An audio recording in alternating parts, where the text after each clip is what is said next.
right side. Flexi.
Audio team ಅಲ್ಲ ನಂದ ಅವರು ಎಲ್ಲ CIU sir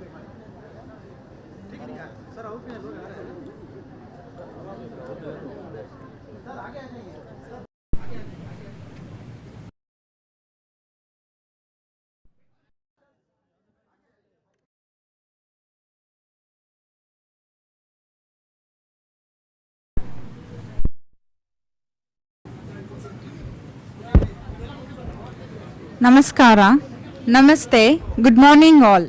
On behalf of our organization, I extend a warm welcome to each one of you as we gather to observe Vigilance Awareness Week. This week reminds us of the vital importance of integrity, transparency and accountability in all aspects of public life. I humbly request the distinguished dignitaries of today to take their seats on the dais. Professor Uma Rani Pappuswamy, Director in Charge, CIIL and Chief Vigilance Officer, CIIL. Professor Dr. Maruti T.R. Yes, sir. Yes. Professor Dr. Maruti T.R., Professor Director, School of Law, University of Mysore, Mysuru. Professor P.R. Dharmesh Fernandez, Deputy Director, CIIL. Dr. Sujay Sarkar, Lecturer cum Junior Research Officer, CIIL.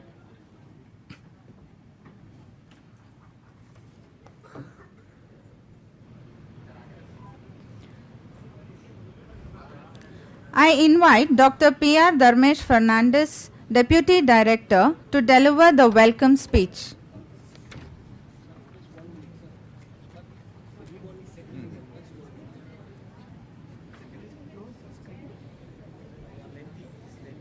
ಇದಾ? No, I don't want. Good a minute.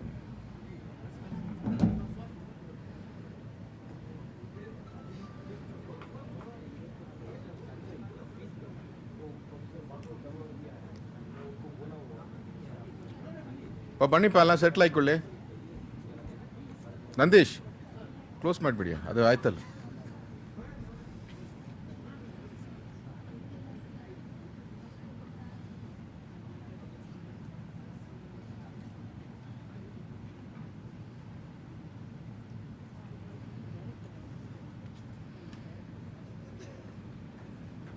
Good morning, one and all present here. So it gives me immense pleasure to welcome you all to this Vigilance Awareness Week. Part of different programs, now we have organized the sensitization of Vigilance Awareness Week. Why we sensitize? Because it is clearly stated in this year Vigilance theme. vigilance is shared responsibility. It is not to the director or it is not to the chief guest and each and every one. Let me begin with small short story in Ramayana. The Maricha, the deception. The Ravana created the golden deer, but it is a deception. It is not real. Had it been a real golden deer, Lord Ram could have captured and given to the Sita. But because of the deception, deception looks like real, but it is not real. It looks like comfort, but it is not comfort. But once you lose yourself to deception, then you'll prey to the corruption, or you lose your ethics and you lose your life. I take it as a great pleasure to welcome the chief guest, Professor Maruti, was the director of Law School of Mysuru. We all know about it. He is the gift to the Mysuru, Namma Mysuru. In South we have a proverb, don't extend your legs from earth to sky. But you cannot say this to Professor because he is specialized in law of the sea, law of the space, international law, human rights, everything. He extended his research activities everywhere. He published more than 89 international journals, and he delivered almost 150 invited speeches. And always he's the first to support all our government officers in when we get tangled with law problem. We have many lawyers. They'll protect you when you committed a mistake. But professor always he'll predict us, don't do that. This is the law. This is your right. So I am welcoming Professor Maruti for this program as a chief guest. I welcome our Director in charge and Chief Vigilance Officer, Professor Umarami Papusamy, who has taken a special interest for this Vigilance Awareness Week. For the reason or other, it has not taken the center stage in our institution for quite a long time, but she has taken an initiative, and welcoming you, ma'am. I welcome Dr. Sujoy Sarkar.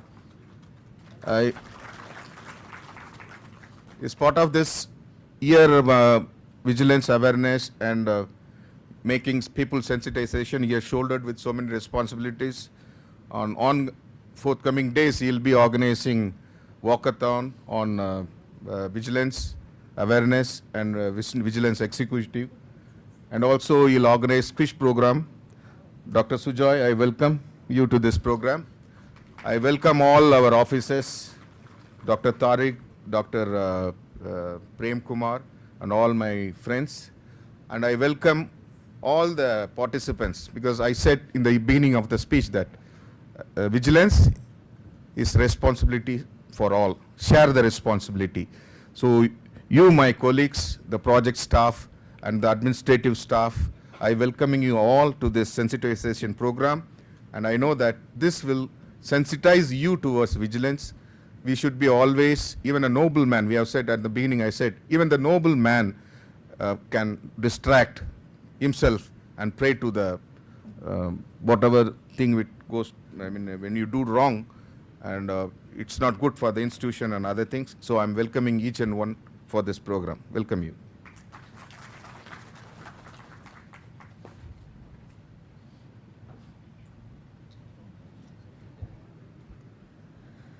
Thank you, sir.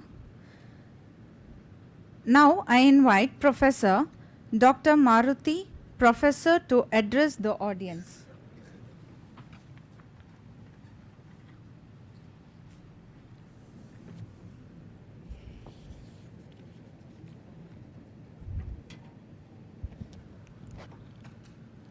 Good morning.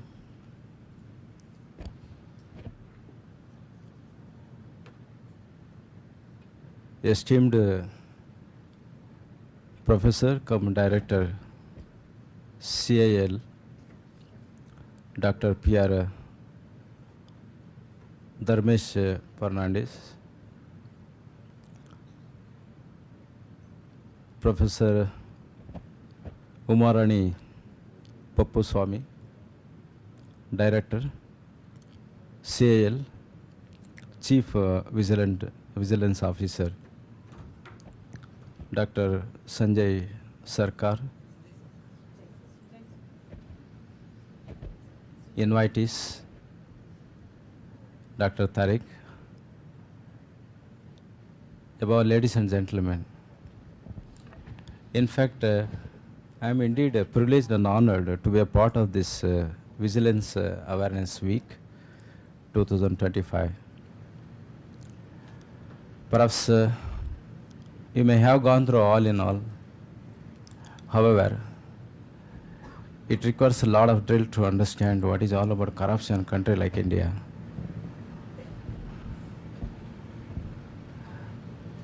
Sometimes it may be highly philosophical, if rather I would say.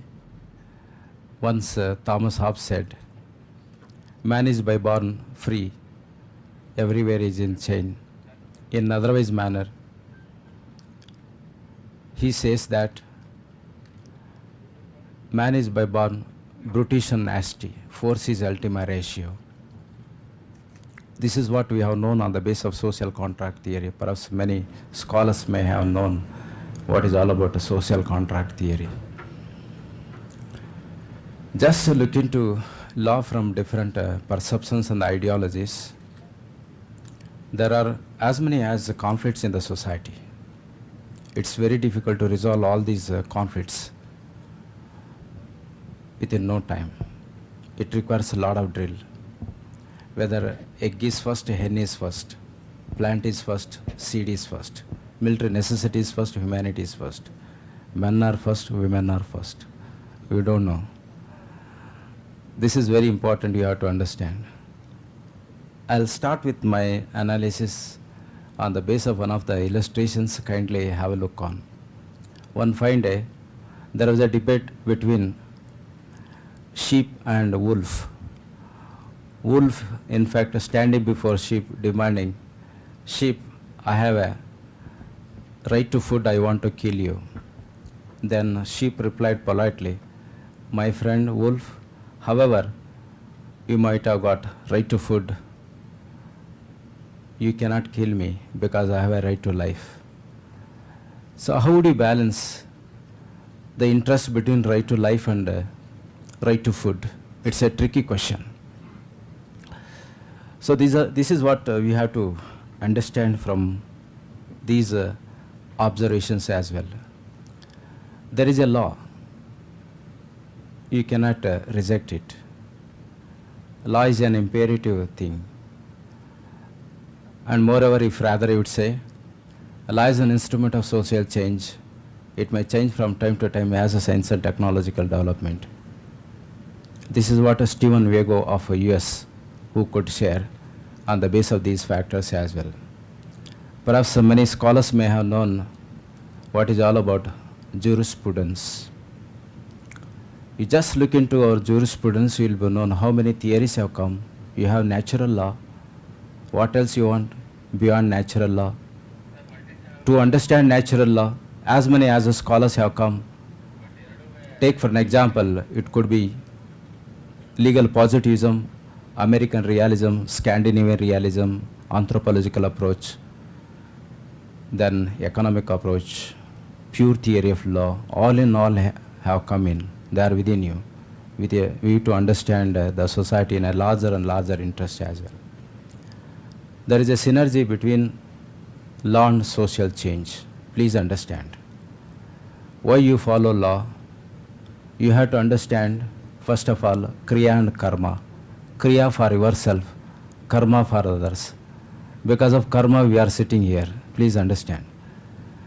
When you are just dealing with Kriya and Karma, it means one owes duty towards others. Where there is a right, there is a duty. Where there is a duty, there is a liability. This is what Sir has rightly pointed out on the basis of anti-corruption movements. So what is corruption? Why you need to understand corruption in the open hall, isn't it? Who are corrupt? Am I corrupt? Are you corrupt? This is a somewhat a tricky question. I'm just sharing over here. You may be finding $1 million questions in connection to corruption. Do you need as many as the legislations which are addressing corruption once again? Do you need Anti-Corruption Act once again? One more anti-corruption laws you want? Take for example, Benami Transactions Act, Anti-Corruption Act 1988. Then you want one more BNS, Bharatiya Nyaya Samhita, Bharatiya Saksha Adhinayam. You need one more UNO at the international level. Okay? This is one thing I would like to share with you. On the other hand, do you need one more Constitution of India, country like India? Isn't it? Read Constitution once again. In fact, I am just sharing over here, you have failed in understanding the Constitution thoroughly. Nobody is actually reading and writing the Constitution of India. This is a very serious issue, if rather I would say. Some people, they read Constitution, they are not at all understanding. Others, they read it. When it comes to the knowledge of interpretation of Constitution, they will be failed. Last but not the least, some people, they read it, they know how to understand it. Similarly, they know how to interpret the Constitution of India. When they are sitting at the higher level, look at their safe corner statements and sweeping statements. This is very tricky answer I'm just sharing over here. Please understand. You are all like-minded people, I know. You have come from good background, that educational background. That's a different issue. However, we have to understand society in a larger and larger interest as well. This is very, very important from the point of view of understanding the corruption, country like India. Here, what is peace? If at all you want to live in a peaceful life, what is peace? Peace, it does not mean, it is an absence of war. Peace means presence of justice. We have to understand distributive justice and corrective of justice. This is what John Rawls and even Aristotle, Plato, Socrates, they have outspoken on the concept of justice. Why people are knocking the doors of judiciary? They need justice, either in the form of distributive justice and corrective of justice. Your law looks as if, crude oil. Justice is refined oil, less cholesterol. Please understand, isn't it? Your law looks as if, crude oil. Justice is refined oil. Why people are knocking the doors of judiciary? They need justice. That's why you have to understand in otherwise manner. I must share with you on the basis of one of the statements given by Leo Tolstoy, who could share. One of the first conditions of the happiness is to bridge the gap between man and nature that shall not be broken. It means that we have failed in understanding divine law, which is highly contrary and contradictory meaning with man-made law. What is the difference between man-made law and divine law? What is the difference between natural law and legal positivism? So how could you understand these synergies or legal chemistry as well? This is very serious issue, if rather I would say, when you are listening to understand, Vigilance Awareness Week 2025 as well. Anyway, much has been discussed on vigilance. Perhaps you may be finding all in all in different perceptions and ideologies. However, it requires a lot of drill. When you have become an employee of any institution, you should work promptly. That is what Sir was actually mentioning, some observations in connection to ethics. Where is ethics? Where is morality in the society? How can I understand morality and ethics? What is good for me may not be good for you. What is right for you may not be right for me. How can I judge on the basis of righteousness. Righteousness in the sense of dharma. Where is dharma? How can I understand dharma, righteousness in the society? Your food has become, religious issue, country like India. Let me share with you. Isn't it? Everything is actually based on religion, caste, greed, color. All in all, you may be finding in this society as a whole. This is one of my hypothetical answers I'm just sharing with you. When you are close to high temperature, high fertility will come. When you have got high fertility, population will be increased. When you have got population, problems are many. The moment when you are just dealing with the corruption, temperature is one of the major crises. Just to see the, the analysis as well, you will be known how exactly temperature is answerable to these questions as well. Few countries, especially so-called nations, on the basis of Asia-Afrocentric approach, Asian and African countries, which are close to high temperature, are facing a lot of problems even today.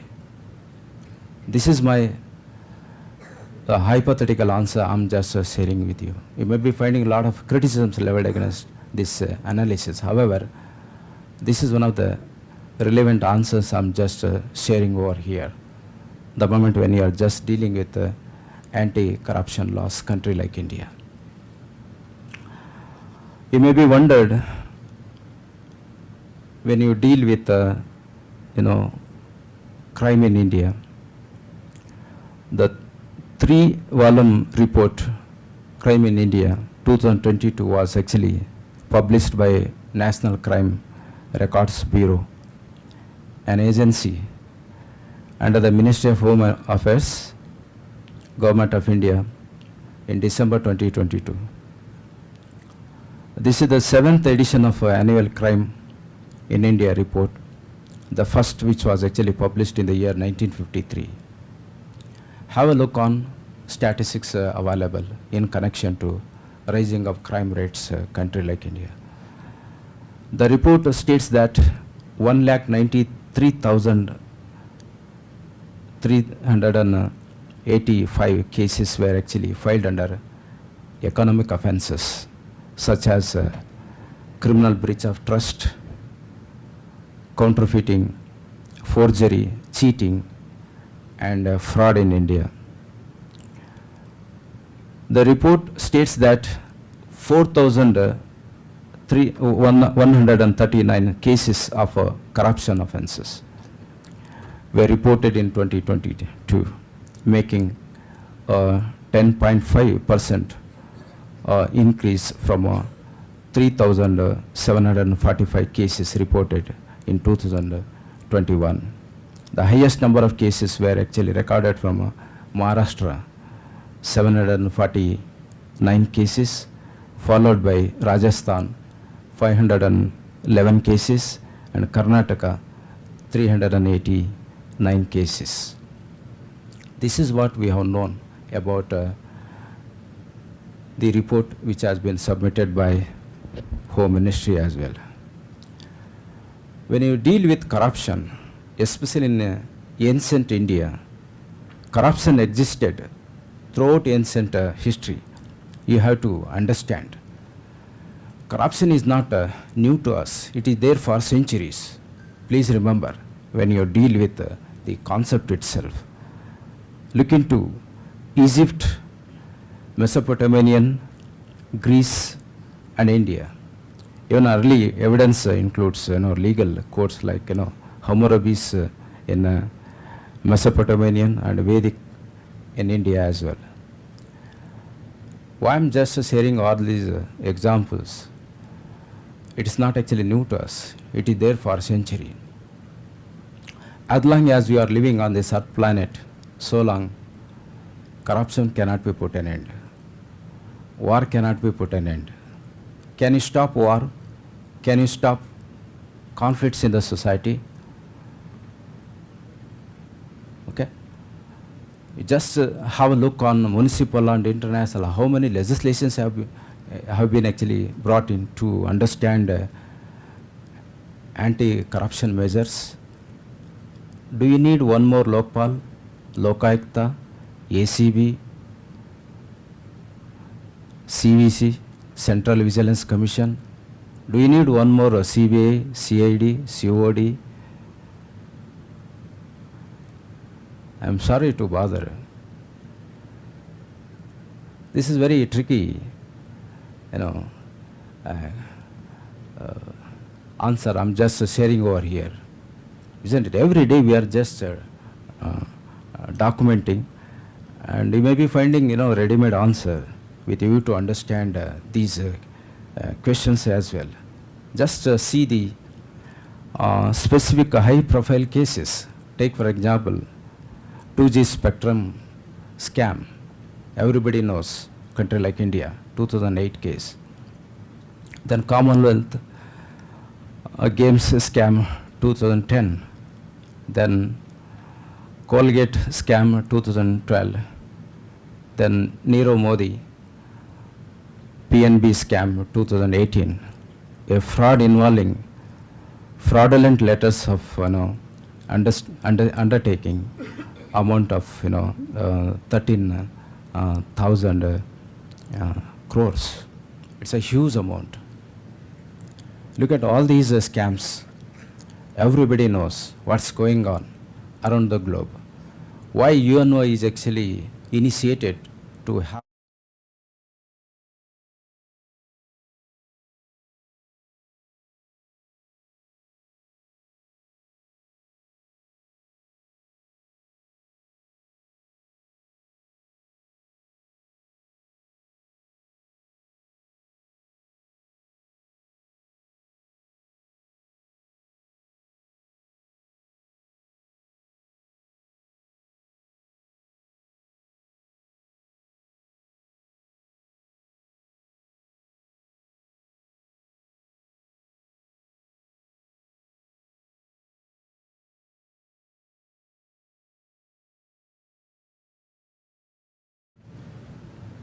Therefore, utmost interest should be taken into note of with a view to understand anti-corruption measures country like India as well.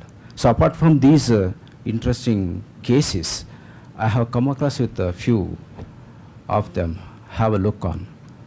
2022 Delhi liquor policy case.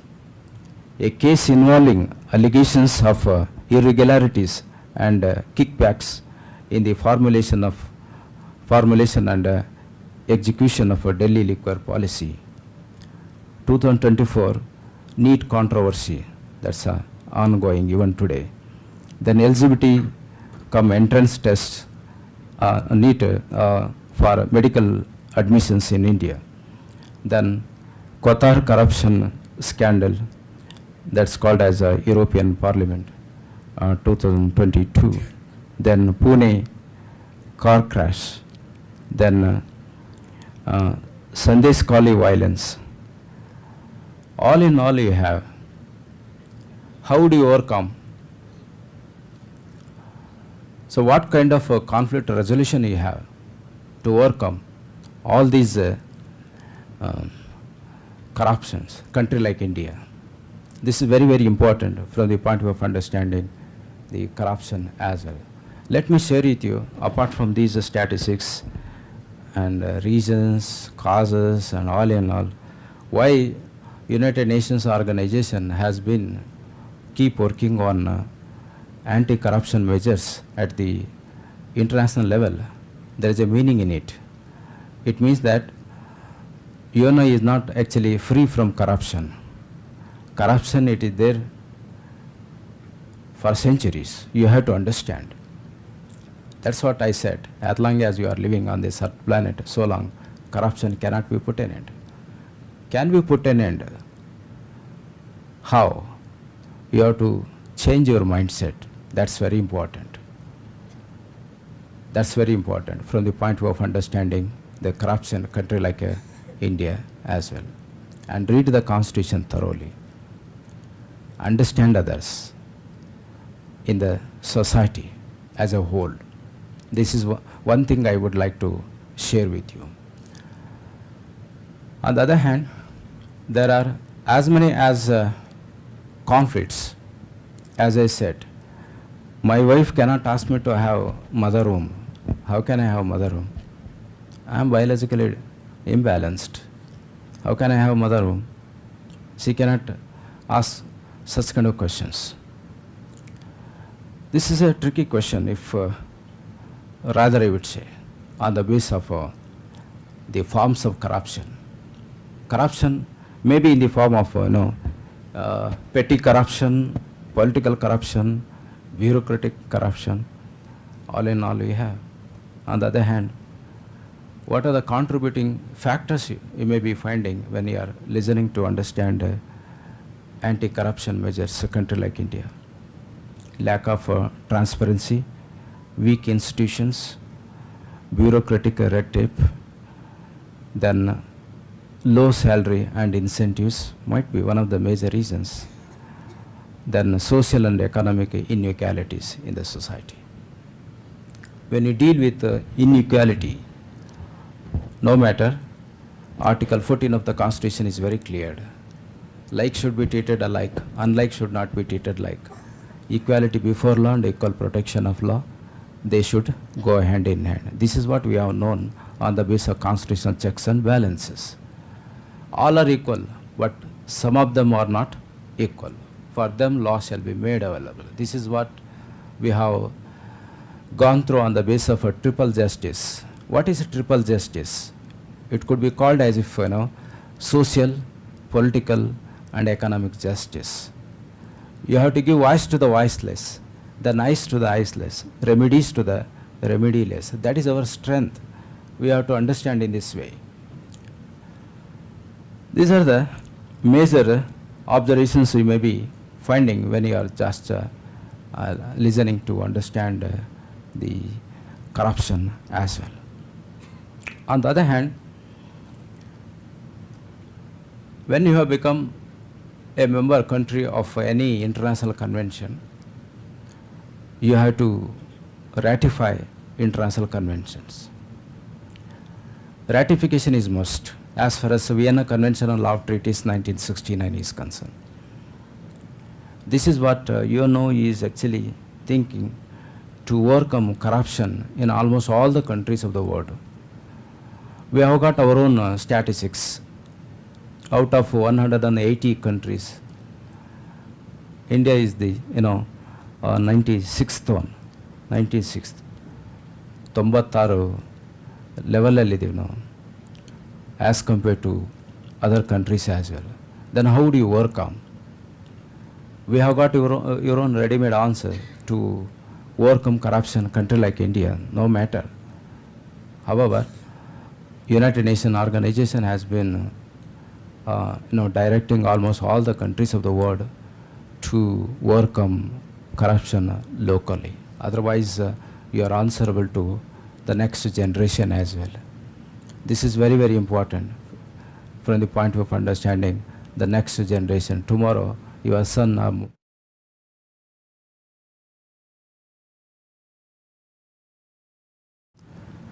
ethically, morally, above all, psychologically. You have to understand what is all about the corruption. Then how, in what manner, you are going to have some commission.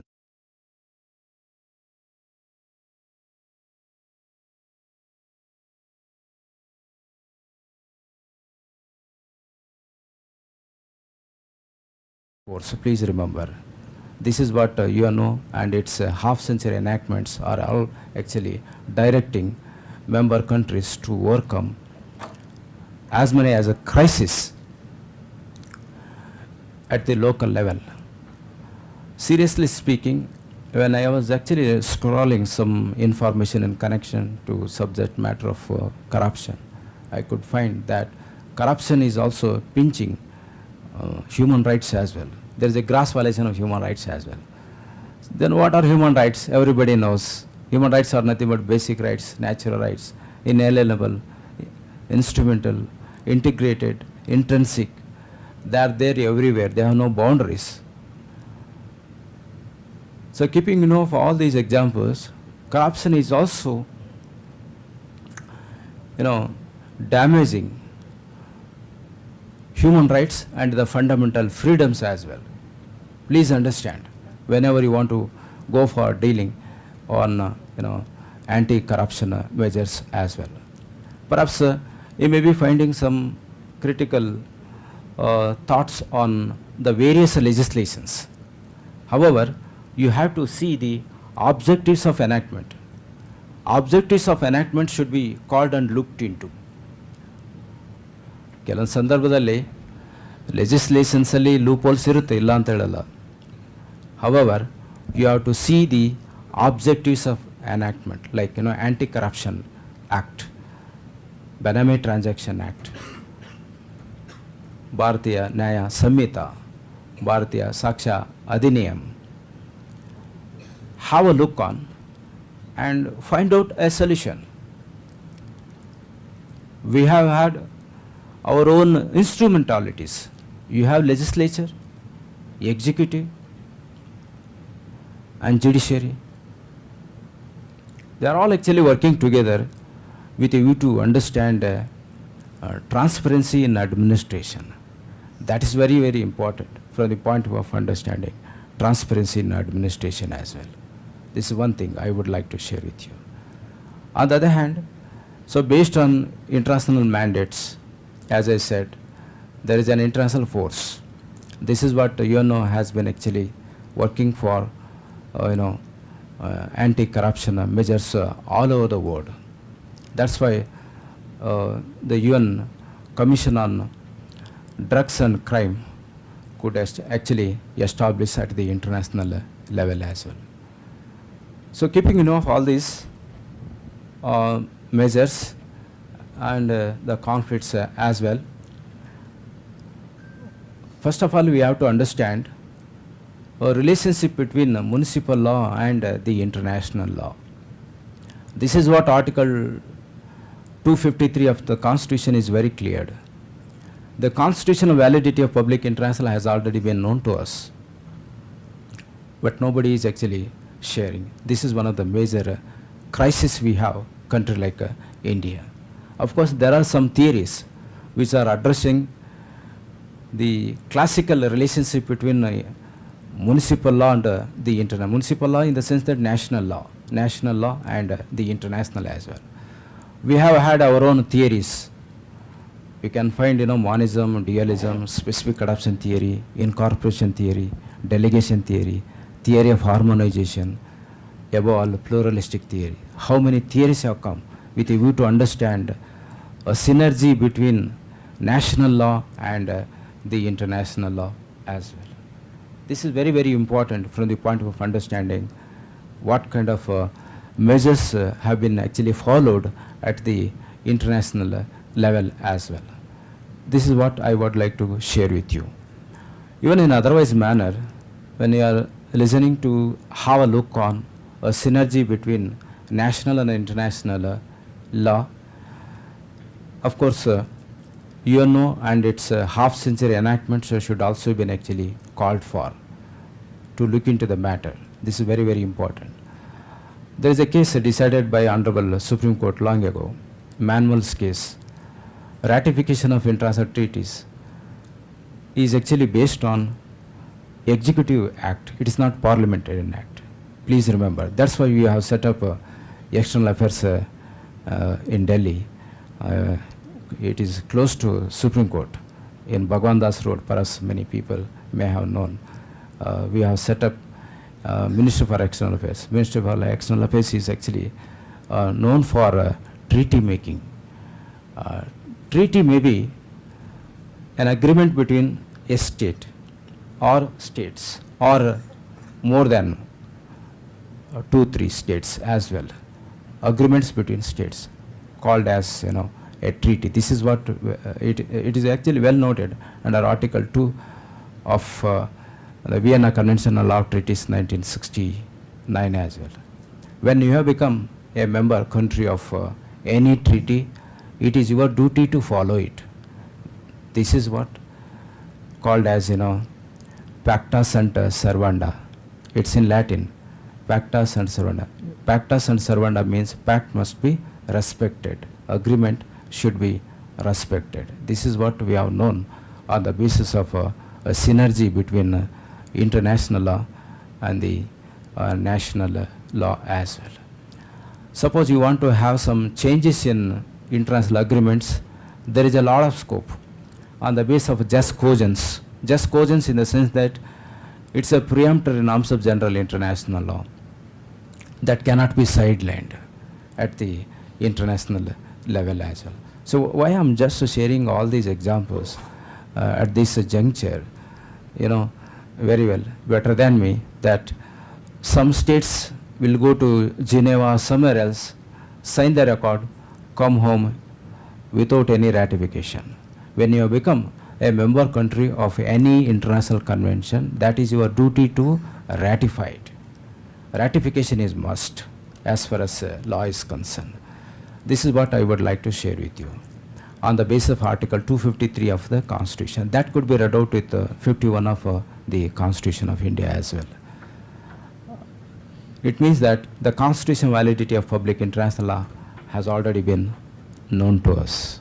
So in this way, whenever you want to overcome all these issues at the local level, first of all, we have to have a look on the laws which are emphasized at the international level. None other than, perhaps many scholars may have known, UDHR, Universal Declaration of Human Rights, then the International Covenant on Civil and Political Rights 1966, then the International Covenant on Economic, Social and Cultural Rights 1966, Vienna Action Plan. All in all you have at the higher level as such. You have to respect them first of all, and you have to respect the local law and the international law as well. You have to balance these two streams. These are the two eyes of our jurisprudence. What is jurisprudence? Knowledge of law, principles of law, skills of law, theories of law, and above all, you should understand what is all about jurisprudence as well. Without understanding this, whatever you are going to say on vigilance would be incomplete. Have a look on philosophical foundations. Perhaps many scholars may have known what are the uses of natural law philosophy. You have to accustom to the custom of nature. Otherwise, nature will take retaliation and reprisal against human being. You have to understand nature first of all. How people are living. How are they living? Whether they are living comfortably. Then what is the difference between greediness and necessity? What is the difference between greediness and necessity? You have to understand, first of all, when you are sitting over here to have a look on anti-corruption measures as well. Greediness and necessity, human necessity. This is what we call it as opinio juris saeva necessitatis at the international level. Opinio juris saeva necessitatis. What does it mean? Isn't it? You need food, clothes, shelter. If you are satisfied, why are you expecting corruption from others? Ethically, if rather I would say. Where is ethics and the morality? What is good for me may not be good for you. What is right for me may not be right for you. Where is morality? How can you define a morality, ethics in the society? Above all, what is public policy of a state? How can you define a public policy of a state? Where is public policy of a state? How can I understand public policy of a state? This is what Graveson, one of the authors of Public Policy of a State, that book is in our central library. You can have a look on. What is public policy of a state? Public policy has to be defined in this way. Law has to be determined by parliamentarian and the federal government. It's called as a public policy of a state. But it varies from one to one. There is no uniformity among the nations. Each state is a sovereign in eye of law. It can pass any legislation, amend any legislation, and repeal any legislation. Such a kind of an autonomy has already been given to a state. They can decide. In earlier days, perhaps many scholars may have known when in De La Repubblica, Jean Bodin started working on king was actually unrestrained by any law of the land. He was supreme. Later on, it was actually acknowledged by Machiavelli. Perhaps many scholars may have known. On the other hand, it was questioned by Thomas Hobbes, Locke, then Rousseau. So based on social contract theory, they in fact overcome all these issues and challenges as well. So why I'm just sharing all these examples here, there is a meaning in it to understand the sovereign power as well. Sovereign power. Law is supreme, isn't it? Law is supreme in eye of law. Constitution is supreme, not legislature, executive, and the judicial officers. Please remember. That's what I may say, that Constitution that itself is a suprema lex and lex specialis. Some people, they read Constitution, they're not at all understanding. And moreover, if rather I would say, Constitution is not at all a drama, story, or a novel. It is actually sharing something about socio-economic and cultural understanding in the society. What is culture? I am hungry. Can I go for pickpocketing here in the open hall? It shows my culture, isn't it? How many civilizations you have? Harappa Mohenjo-daro civilization, Indus Valley civilization, Mesopotamian civilization, Egyptian civilization. What is civilization? What we do is our civilization. What we for is our culture. So culture and the civilization should be balanced when you deal with anti-corruption measures, country like India. What's your culture? These are the major crises you may be finding here and there with a view to understand the corruption country like India as well. On the other hand, no matter however it could be, an ombudsman was actually established at a higher level, ombudsman. So based on ombudsman, we could find a Central Vigilance Commission, CBI, CID, COD, ACB, Lokpal, Lokayukta, and such other agencies. So which are working to overcome corruption, country like India. Seriously speaking, this is what we have known very recently. The people who are working in these agencies are demanding BMW cars. This is very sad story. I'm just sharing over here. When a person who has come for, anti-corruption measures, demanding BMW car, what does it mean? Isn't it? You need one more car, isn't it? This is a very sad story. I'm just sharing over here. Anyway, there are many tricky questions, million-dollar questions you may be finding in connection to the anti-corruption measures. First of all, we have to change our attitude. We have to overcome our ego in the society. Ego will kill you. I must share with you, an egoistic person will never ever die because he has no human body. Please understand. An egoistic person will never ever die because he has no human body. And he should grow naturally how plants and trees are growing. This is what Lao Tse and Confucius philosophies, which are outspoken on the basis of a law of nature. That's a divine law. I believe in divine law rather than man-made law. Man-made law has had its own crisis. That's what I said. You have to accustom to the custom of law of nature. Otherwise, nature will take retaliation and reprisal against a human being. That is what every day you cry. Go home. If somebody is actually crying at home, mother should know why he or she is crying. That should be known. That should be the spirit of the law. What is equity? What does it mean? Equity is extracted from law.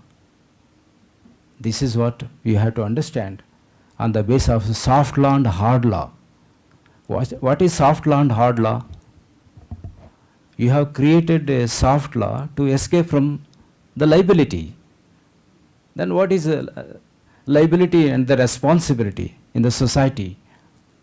That's what everybody knows on the basis of if X happens, then Y ought to happen. If X commits a crime, he should be prosecuted mercilessly. Teach one, others will follow. Kill one for the survival of 99. This is what your Jeremy Bentham said long ago. Greatest happiness of the greatest number, pleasure and pain. Pleasure means happiness in the society. Pain means social evils. How do you overcome social evils in the society? That is what he could establish on the basis of the concept of utilitarianism. Why utilitarianism came in? There is a meaning in it. In earlier days, when he was actually commenting on divine law, you could find John Austin's definition. Law is the command of sovereign backed by sanction. Where is sanction? When you deal with anti-corruption measures, have you punished? They are liberated. They have become politicians. They are ruling you. Most of them are ruling you. Then what is the use to have anti-corruption measures in a country like India? If you just sit before NCRB reports, I am sorry to bother. NCRB, every day you are just documenting, having statistical data in connection to corruption in a country like India. Then what is the use to have all these instrumentalities which are set up on the basis of a constitution? Just to see the preamble itself. We the people of India. That word is actually derived from American Constitution and the UN Charter 1945. Just see the UN Charter 1945. It starts with we the people of United Nations, determined to save the succeeding generation from the scourge of war, which is untold sorrow, cannot be explained once again. Do you want to explain first on World War I, World War II once again?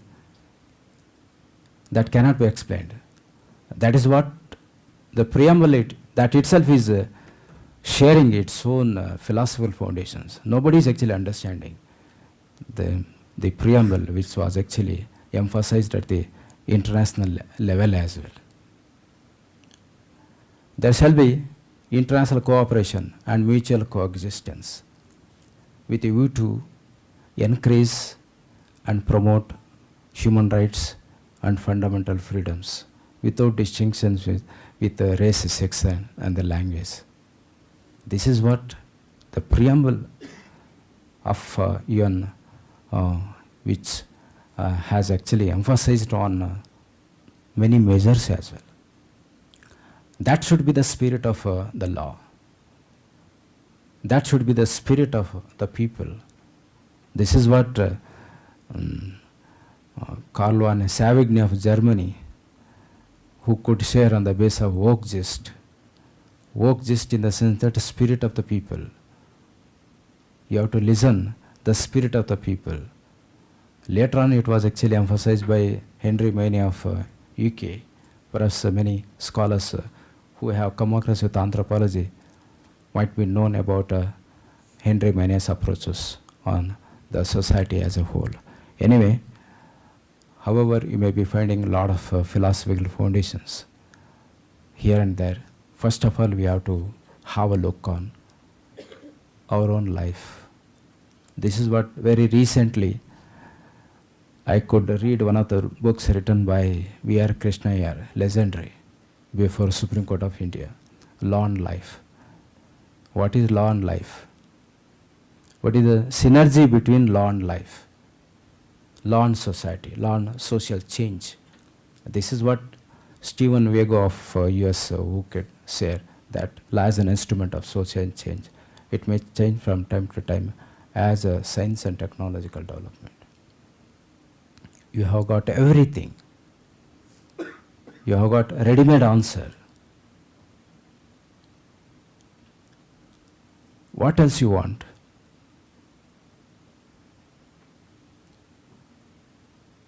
So transparency in administration should be maintained thoroughly. When you are prompt,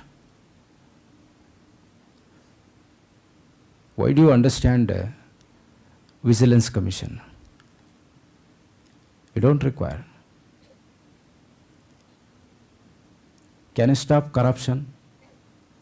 Can you overcome war? How can you understand peace in the society? Peace and conflict. So all these questions you may be finding here and there to understand in this today's program. Today's program is actually giving you some inputs to understand your future, and if at all you want to be peaceful in this society, please get out from corruption. You can sleep well at home. You don't require sleep well, isn't it? Sleep well is different, isn't it? ಅರ್ಥ ಆಯ್ತಾ? ನೀವು ಯಾವ ಮರದಲ್ಲಾದರೂ under the shade of any tree you can sleep if you are non corrupt. You should overcome corrupt in the society. Of course I need money, you need money.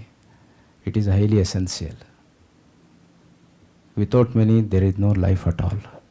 I agree with you. Fully I agree with you. However, you should overcome corruption. Country like India. Otherwise, you are answerable to the next generation. The future and young generation have had their own dreams to become. That has to be satisfied by us. That is our pledge. This is what even Narendra Modi ji has given you some inputs to understand the society. There is a message from Narendra Modi ji. What he says, there shall be transparency, accountability, which are central to a nation's growth and development. When institutions are act with openness and responsibility, trust, then governance improve and development becomes sustainable. Transparent system ensure fairness, curb corruption, and build a strong foundation for inclusive progress as well. Even in otherwise manner, Madam Draupadi Murmu, Honorable President of India, who could share. Let us use this occasion to reaffirm our commitment to integrity and take a collective pledge to uphold the highest standards of ethics in the public life. When you become an employee of any institution, you should work promptly. That is the spirit of the law. The spirit of the law should be looked from these perceptions and the ideologies as well. You may be required to have all facilities, no matter, but self-content is actually highly essential. Contentment, contentment means ಆತ್ಮ ತೃಪ್ತಿಯಾಗಿರಬೇಕು. Self contentment is actually highly essential with you to understand the today's program. So with these few aspects, I take this opportunity to thank each one of you for giving me an opportunity to share few words about the Vigilance Awareness Program 2025. Thank you very much.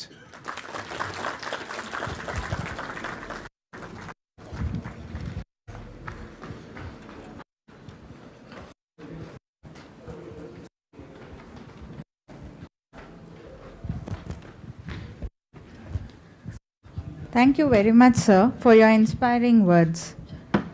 Next, request Professor Umarani Papuswamy, Director in Charge and Chief Vigilance Officer, CIIL, to administer the Integrity Pledge, followed by presidential remarks.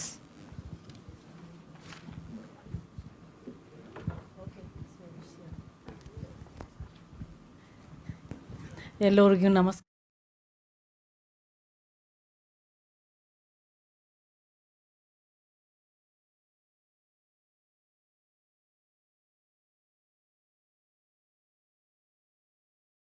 It's me a great pleasure to represent Central Institute of Indian Languages and administer the integrity pledge. Before my speech, I would request all of you to raise from your seat and take an oath, the pledge. I'll be reading this slowly and some of you can join us.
Frameworks and code of ethics to ensure that we are not part of any corrupt practice and we tackle instances of corruption with utmost strictness. We realize that as an organization, we need to lead from the front in eradicating corruption and in maintaining highest standards of integrity, transparency and good governance in all aspects of our operations. We therefore pledge that we shall promote ethical business practices, and foster a culture, of honesty and integrity. We shall not offer, or accept bribes. We commit to good corporate governance, based on transparency, accountability, and fairness. We shall adhere to relevant laws, rules, and compliance mechanisms in the conduct of business. We shall adopt a code of ethics for all our employees. We shall sensitize our employees of laws, regulations, etc., relevant to their work, for honest discharge of their duties. We shall provide grievance redressal and whistleblower mechanism for reporting grievances and fraudulent activities. We shall protect the rights and interests of stakeholders and the society at large. Jai Hind. Thank you, everybody. I think we are going to keep up what we have pledged just now. Once again, good afternoon, everyone.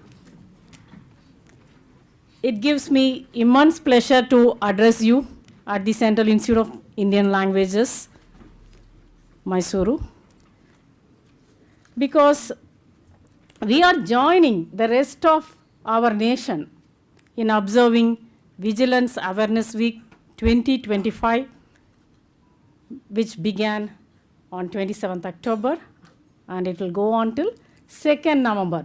They even call it as WOW. I wish we will be also use the spelling WOW and say we are at least trying to do a little bit to eradicate corruption from our own side, whatever levels we may belong to. The theme of this year for this week is vigilance, our shared responsibility. Because as Professor Maruti already said, it is not easy to eradicate corruption completely. But of course, we have to take steps, and all of us have responsibility in this. Like he rightly said, today we are here, maybe 2 generations of us are sitting here, but for the keeping in mind the next generation, we have a joint responsibility. Each year, this observance reminds us that vigilance is not confined to a particular office. It's not just the duty of the Central Vigilance Commission or the post, like I'm the deputy director of this institute. It's not just what post I belong to, or maybe you are a project staff or a researcher. It is a shared moral and civic duty.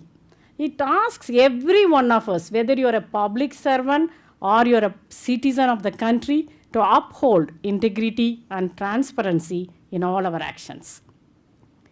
This week is observed across India, as you all know, under the guidance of the CVC, which plays a vital role in promoting good governance, preventing corruption, and advising government institutions on systemic reforms. You might be wondering why the CVC is always holding this during the last week of October. It coincides with the birthday of one of our eminent freedom fighters and a great personality, Sardar Vallabhbhai Patel. A leader known for his honesty, his courage, and deep commitment to the nation.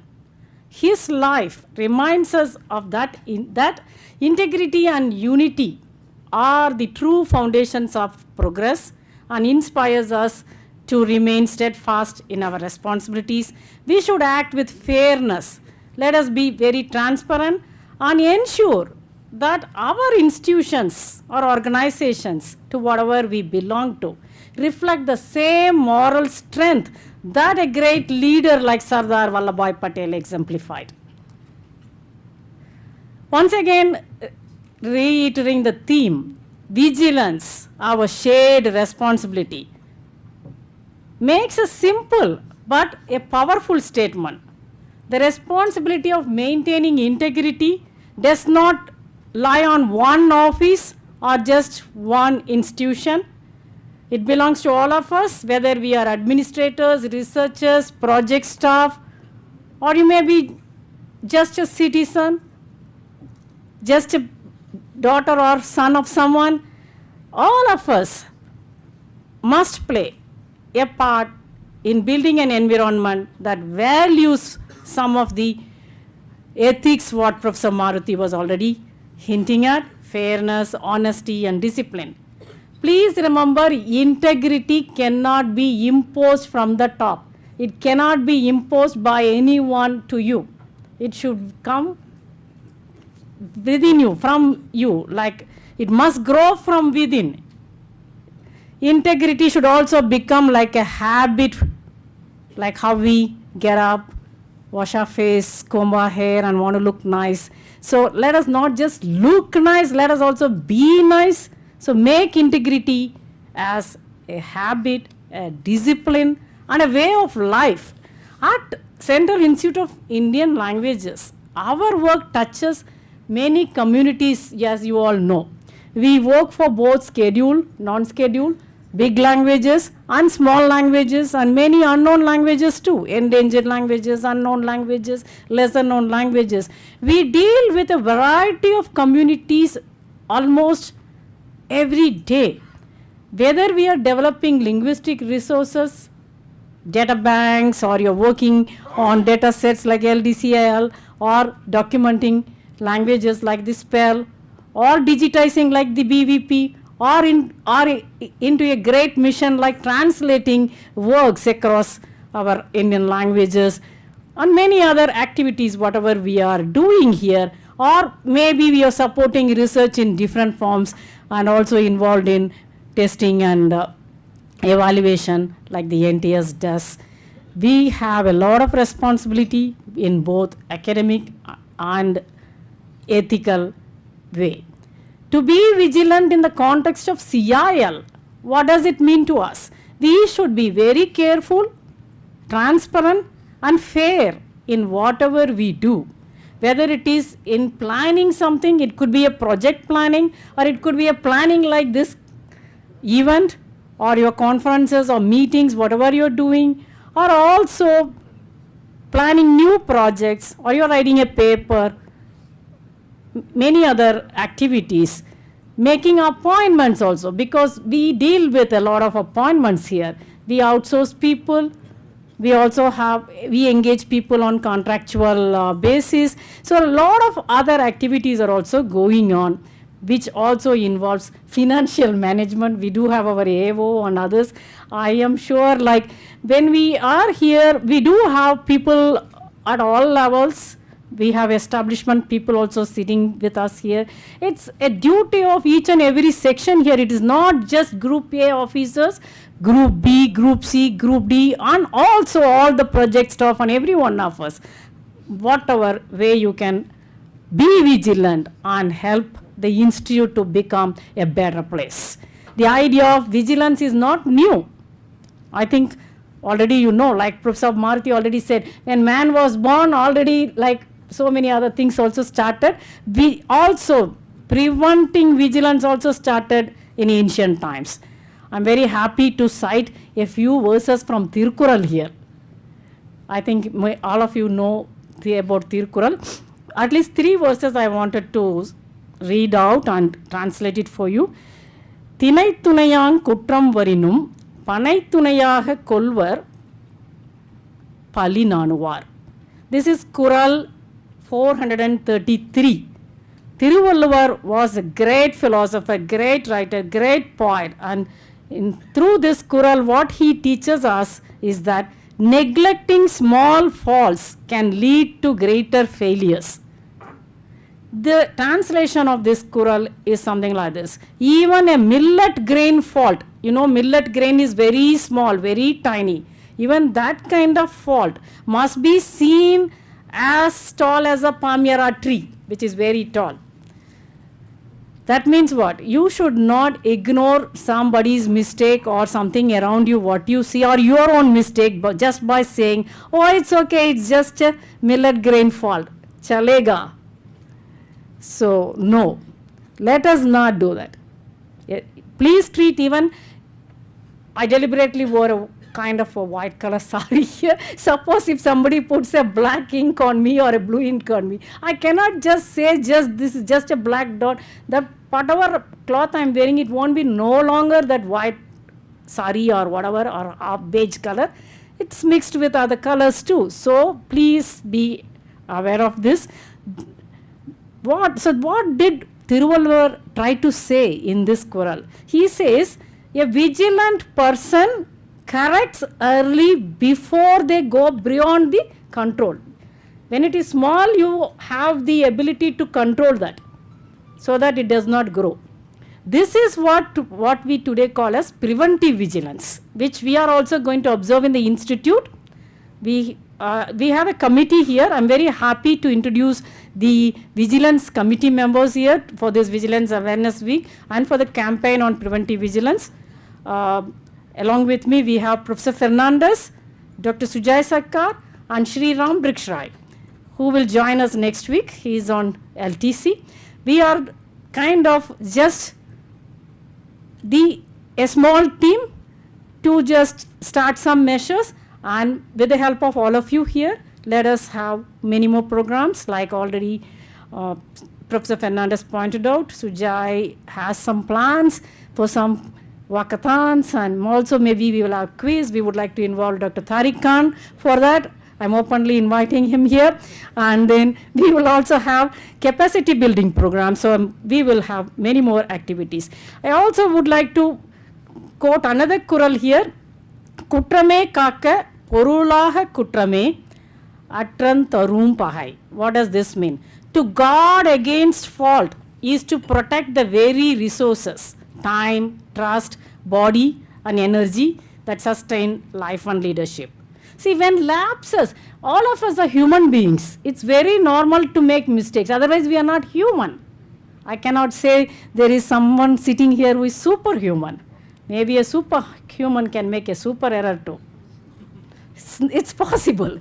So, what we are trying to say is lapses will be there. But this Kural teaches us, prevent the lapses.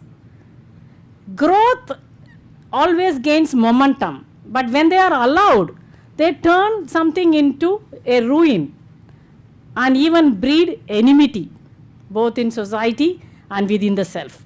You know very well. When you are trying to be nice. So I just actually, when we talk about vigilance, we have to be really vigilant. Keep your eyes open. And also one more Kural, Varumunnar Kavathan Valkai, Yerimunnar Veituru Pola Agibidum, Pola Kedum. I repeat, Varumunnar Kavathan Valkai, Yerimunnar Vaituru Pola Kedum. What does this mean? The prosperity of those who do not guard against fault in time will perish like a stalk of straw before fire. It will take just a few seconds to have that. So please remember, when we say vigilance, and I said keep your eyes open, vigilance is not just watching about others, watching over others and looking what he or she does. It begins with watching over ourselves. It's about being aware, staying alert, and doing what is right when no one is watching. That is why there are sayings when people talk about worldly affairs, they say the big brother is watching. The big brother metaphorically or metonymically refers to, in the United States context, it's different. The big brother is watching means, I don't want to make any political statement here, but you know what it is. So for us, for believers, If you can never say no one is watching, God is watching. For non-believers, your conscience is watching. So someone is watching or something is watching. So let us be always thinking that we always have a mirror in front of us so that we don't get into any dirty practices or any unethical work or any unethical instances of corruption. And also, how can we do this? Again, most of these things were already said or narrated by Professor Maruti with beautiful examples. It begins with self-discipline and extends outward into how we treat others. Please do not expect others to treat you well when you do not treat others well. So it's two-way. Okay? I can never clap with one hand. I definitely need two. I cannot say, no, I can clap with one hand on the table, but still I need another surface. I cannot make sound without touching my hand with either another hand or a surface. So please remember, how we treat others is important, and how we handle information. When you are in a government office working in various projects or managing projects or directing projects, you will receive all sorts of information. Like a section like grants in need also. You have a lot of information pouring in every day. How we deal with them and how we contribute to our institute, how we deal with the public, because we deal with public in all RLCs and others, like you may in SRLC, you have a lot of people visiting and all other centers. You're dealing with the public. So it's important how we do. It's not just this. Today, we are living in the era of information technology and artificial intelligence. So we are also interested in digital vigilance measures. You have to be very careful, because now, like you see, earlier we used to only say the big brother is watching. Now everything is on the net. Nothing is a secret. That is why sometimes I don't use GPay for buying my medicines or any other thing, because I get messages from Google. So Google will know what kind of medicines I take, what kind of diseases I have. I might have bought it even for Nandish, for example. But they will think that I am having such and such disease, and then they will write, this month you spent so much for medicine, this. I don't want any digital tool to keep track of what I do. But at the same time, please remember, we have to be alert on using these tools, and also we have to be alert online, because we have to guard our data, verify our information. That is why some of them called me after seeing this circular. Ma'am, you have asked, you means the institute has asked us to take a e-pledge. It asks for our PAN number. Is it safe to give? Of course it is safe. Your PAN number is everywhere now. So it's safe to do that e-pledge. Please put your PAN number, because many people are calling. Is it safe? Yes, it is safe. Please do that. See, but when we are talking about the digital corruption, please maintain ethical digital conduct. And also, economic vigilance is another part of today's sensitization program. This means, what does economic vigilance mean to a place like Central Institute of Indian Languages? We deal with public money. We need to use public money wisely, maintaining records properly. That's very important in a government office. We may work, and after Uma Papaswamy retires, whatever record she had will go with her. We need to maintain the records, pass it over, and keep things transparent. That is very, very important. And also ensure every decision we make stands up to scrutiny. I would like to quote APJ Abdul Kalam here, and I quote him. The fight for a corruption-free society must be fought against greed and replaced with the spirit of, what can I give? I love this quote of Kalamji. That spirit of giving more than we take is the true heart of vigilance. This week, the CVC, and through the CVC, we who are gathered here encouraged everyone to take the physical pledge. We are still encouraging you to take the e-pledge on the CVC's website. This pledge is available in many Indian languages. I invite all of you to take it, download the e-certificate of commitment, and you can keep it as a reminder of your own personal role in building an honest workplace, and you can also share it in the QR code, whatever is circulated to you. As I already said, the institute is also organizing that campaign on preventive vigilance soon. Today, we are continuing this sensitization program. This will continue. Why are we doing this? Mainly to deepen our understanding of the principles and the practical implications what it can have in CIL. We were very much honored to have Professor Maruti, Director, School of Law from University of Mysore. I was amazed by the kind of talk he gave, especially citations from the Constitution of India and keeping it simple so that it reaches minds like us who do not deal with law or constitution or any other books in our everyday lives. Or I do not know how many of you have read the Constitution of India completely. Maybe we have selective interest. Some of us working on linguistics, we will only say language related article 353, article 29. So let us open our eyes and also read like the articles what he just shared with us, the article numbers. So let us do that. Thank you very much, Professor Maruti Avre. Tumba chenagitu. So further, as part of the ongoing program, we will also meet again here. Maybe we do not have the dates yet. We still need to prepare for it. Maybe during the second week of November or so, we will have a capacity building program. Here, our goal is to train the master trainers who will go back to their institutions and do the vigilance measures and how to frame a charge sheet, how to handle with the integration and report, and many other exams, how to conduct. These are there. This will be there. So as we reflect on the meaning of vigilance, let us once again remember it is a shared journey, one that depends not on authority, but on cooperation, not on fear, but on conscience. Our collective vigilance creates a culture of trust, safety, and efficiency within our institute and within our country. To keep this short, and as we are running out of time, I would like to conclude by saying, let us embrace vigilance as more than a week-long observance, as a continuous practice in our personal and professional lives.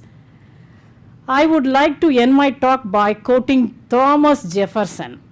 Quote, "The eye of vigilance that must never be closed." Please remember, the eye of vigilance that must never be closed. Thank you all for being part of this observance and for reaffirming that integrity indeed is our shared responsibility. Jai Hind. Thank you.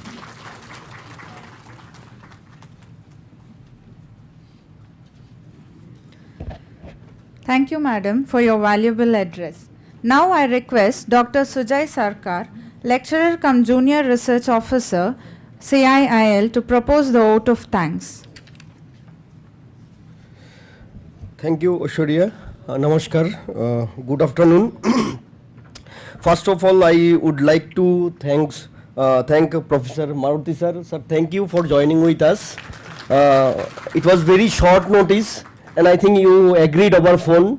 Yeah, I don't want to mention that latter part. Okay. I also want to thank Professor Umarani Pappuswamy, our director in charge, and Chief Vigilance Officer for taking the initiative and the effort to organize this program. Professor Fernandez sir for actively taking part in this program. My colleague Dr. Tariq, Dr. Prem, Dr. Alindra, AO Sahab, the big brother, and other staff, okay, for joining with us. Lingrajji, thank you so much for coordinating with Professor Maruti sir, our technical team, and the other supporting staff. Thank you so much for arranging this within very short notice. Murli always, as always, actively, monitored all the work of this program, and yeah, so many names are there. Okay, and all of you who took your important time to join with us, and those who are not present here, thank you so much for your kind attention. Thank you so much.